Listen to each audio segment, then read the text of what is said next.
Joining me now to discuss whether the president's abrupt shift in policy will quell the firestorm of opposition that has arisen across the country. We're joined tonight by Jim Towey. He's the president of Ave Maria Catholic University.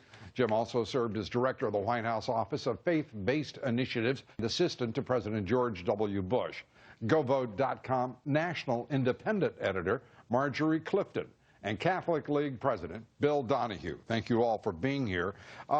Jim is, if you will, the man on the front lines with an institution to oversee in the midst of all of this. Are you placated, satisfied as a result of what the White House terms an accommodation? Lou, I'm more confused than ever. I had hoped today he'd provide clarity and show that the rights of conscience and religious liberty would be protected, but instead I was told that there were details to come that would explain how our paying for our health premiums would in some way not be subsidizing a new universal birth control benefit that would provide not only contraceptive services but also sterilization and abortion-inducing drugs. So to us, we're as concerned as ever and did not feel at all today that the president's statement added any clarity. It added more confusion. Marjorie, your thoughts as the president, for some reason the White House wanted to resist the language of compromise, instead assert the word accommodation, and just hearing from the president of a distinguished university, Catholic University, who will have to deal with this, what are your thoughts? Well, the Catholic Church has a policy on issues like paying for wars indirectly with our tax money, paying for the death penalty, which we also pay for with our tax money. It's indirect cooperation. And I think that in this case, this is what it'll fall under, indirect cooperation. We're all paying into a system.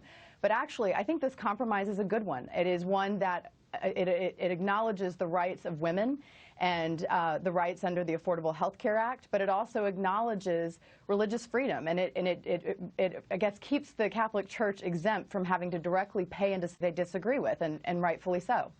Archbishop Timothy Dolan has said, and apparently the president talked with him before making the announcement today from the White House, has said he sees progress in the statement from the White House, from the president, but is not about to move ahead with any kind of judgment on the proposal or accommodation until he knows the details. You think that's appropriate prudence on his part? Well, I don't know if that's prudence. I think that, I mean, they've gotten the concessions they wanted to get. And I think that it's a win-win situation for the American people. I think it's a win for the Catholic Church. As they've said, it's a step in the right direction. But as we know, the Church is very slow to make change, and they think very thoughtfully before they respond to things, in the same way the administration took their time in response to the Catholic Church on this one. So, I mean, you know, I guess prudence is the word. Then we have reached accommodation here on this broadcast. Accommodation will be the word. Thank you very much, Marjorie. Bill, your thoughts? Well, nobody has a right to an abortion-inducing drug. Let's get that straight right off the bat. Look, I have First Amendment rights of religious liberty. They are not divisible. What Obama did today was actually make things worse. Why? Because when you raise expectations of people and then you let us down, you create a bigger problem. Let me give you a very palpable example. I'm the president of the Catholic League. My employees are insured by Christian Brothers, which is a Catholic carrier. If a couple of months from now some gal comes to work for me, and a couple of months later she decides, you know what, I want an abortion-inducing drug, she can now get it for free, which means that I am subsidizing it along with everybody else who works at the Catholic League. How else? Somebody has to pay for this. We're subsidizing abortion. And, you know, if we don't stand up to this, Obama will do exactly what he really wants to do.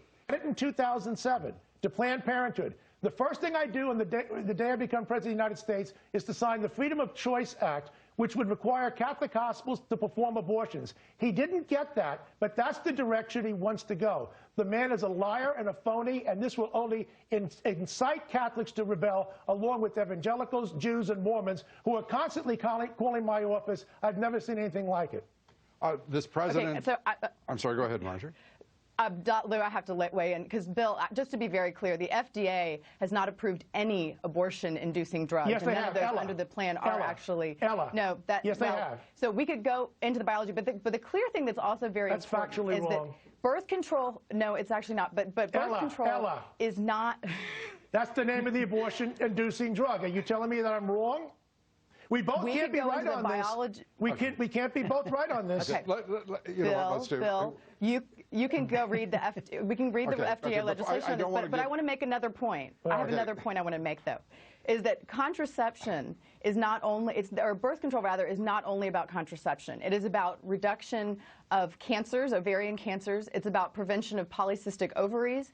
It also women who have endometriosis, and I can speak from personal experience on this, is that birth control is a prescription for those things as well. And that's an important thing when you're talking about defending women's health. I must say that when you move to some of those issues, it sounds to me like those are rather bold prognoses to be attaching to birth control pills with incidents, but I don't believe that there would be we'll check further on it, but we're going to be back with our panel here in just moments. We've got two conflicting views of the world to solve, and they have nothing to do with the overall issue that we're trying to resolve here. We will continue with our panel next, and shocking news. Back now with Jim Towey, Marjorie Clifton, Bill Donohue.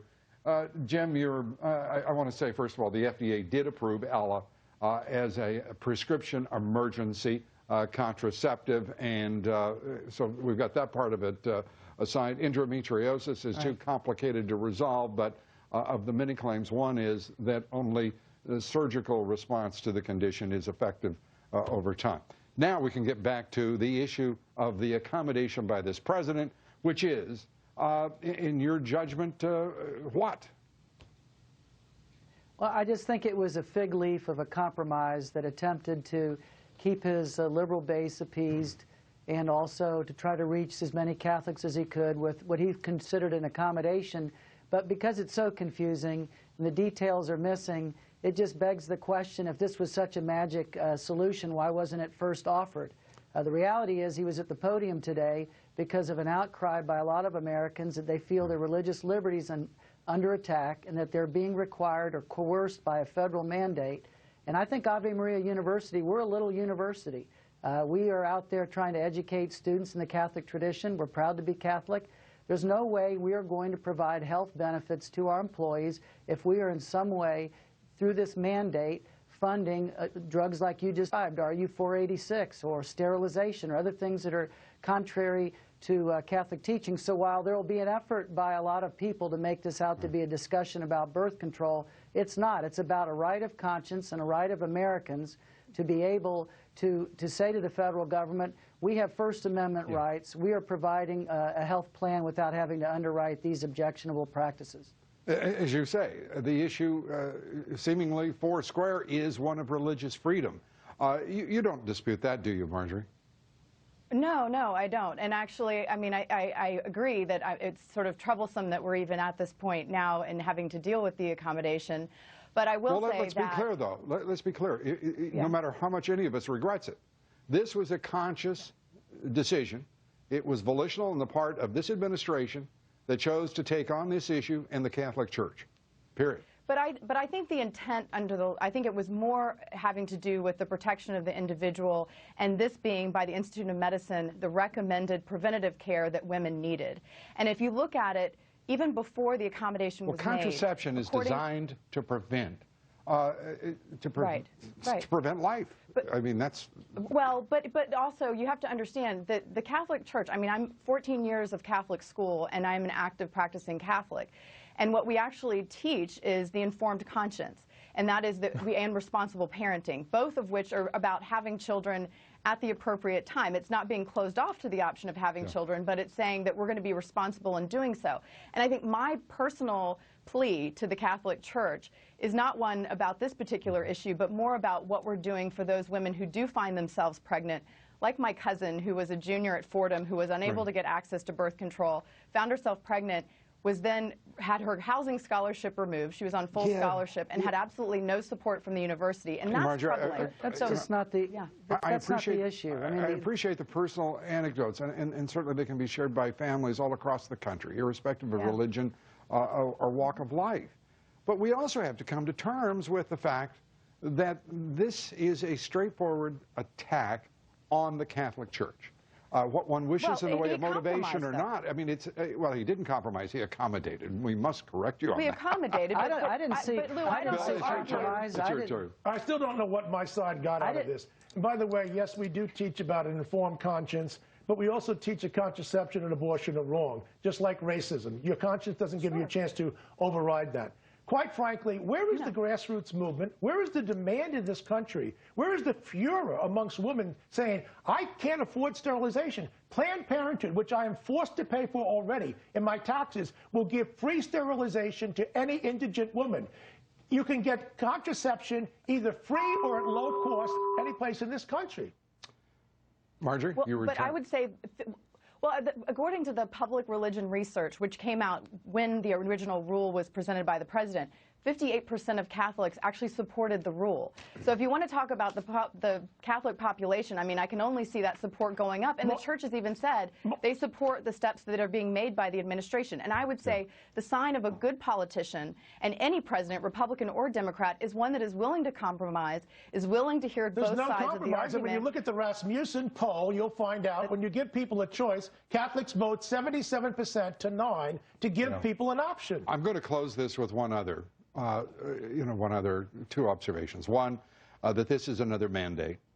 Two, that the issue of mandate, the individual mandate, is now before the United States Supreme Court that will rule on its constitutionality and also its severability from the rest of Obamacare. But also, 54% of Americans, interestingly enough, reject Obamacare altogether and want it repealed in its entirety. That, according to the latest Rasmussen poll on the issue. Marjorie Clifton, we thank you for being with us. Appreciate it. And Jim Towey, the head of Ave Maria University, we thank you. Bill Donohue, thank you. Appreciate it. Up next, 10